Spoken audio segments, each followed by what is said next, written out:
A malária é uma doença que assola a humanidade há milênios. A doença é causada por 5 espécies de protozoários. Dessas 5 espécies, pelo menos 3 ocorrem no Brasil. A maioria dos casos de malária ocorre na região africana. E na região das Américas, o local de maior ocorrência é a região amazônica. Dessas espécies, as principais que ocorrem são Plasmodium falciparum, Plasmodium malariae e Plasmodium vivax, que é a responsável pela maioria dos casos da doença. A malária possui 2 formas básicas de transmissão. A primeira delas é a principal, através da picada dos mosquitos fêmeas do gênero Anopheles. A segunda forma é através das transfusões sanguíneas. No Brasil, o principal vetor da malária é o Anopheles darlingi. É um mosquito de hábitos crepusculares, em geral silvestres, mas que pode adentrar as residências ou picar no entorno das residências. O mosquito se contamina quando pica uma pessoa já infectada pela doença. Depois de um certo período, ocorre um desenvolvimento no interior do mosquito, desse protozoário, e depois o mosquito está apto a transmitir para uma pessoa sadia. Os principais sintomas da malária são febre, dores no corpo, vômito, calafrios e tremores e diarreia. Em geral, são sintomas também que ocorrem em outras doenças, que muitas vezes podem ser confundidas entre malária e outras doenças que acometem os seres humanos. O controle integrado da malária consiste em empregar diversas ferramentas no sentido de tratar os casos positivos e evitar que novas infecções ocorram.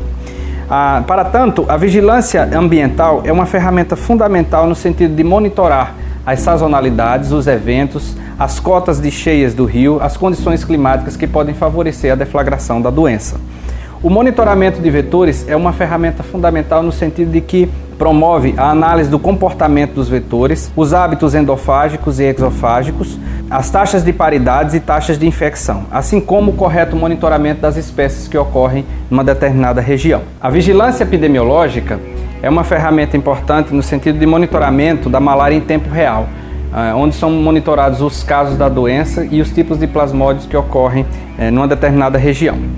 Para o controle, é fundamental um diagnóstico e tratamento precoce, para que o paciente tenha, em tempo inferior a 24 horas, acesso a esse tratamento, de modo que novos mosquitos não são contaminados na área e as chances de cura são maiores.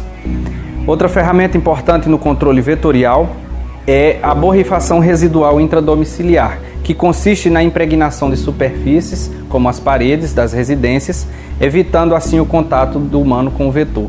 Essa borrifação ela garante a segurança em até 3 meses, onde os vetores, ao pousarem na parede, serão bloqueados e mortos. Outra ferramenta fundamental é a instalação dos mosquiteiros impregnados de longa duração, que são ferramentas físicas e químicas, que impedem o contato do homem-vetor, especialmente no momento do sono.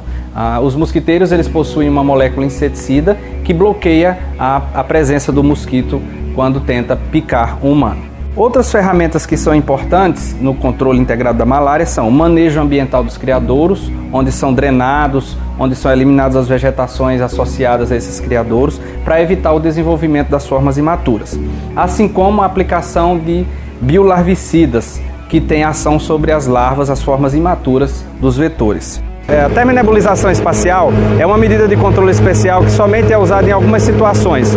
Por exemplo, quando existem pessoas infectadas no local ou quando existem mosquitos transmitindo nessa localidade. Não pode ser usado como uma atividade de rotina.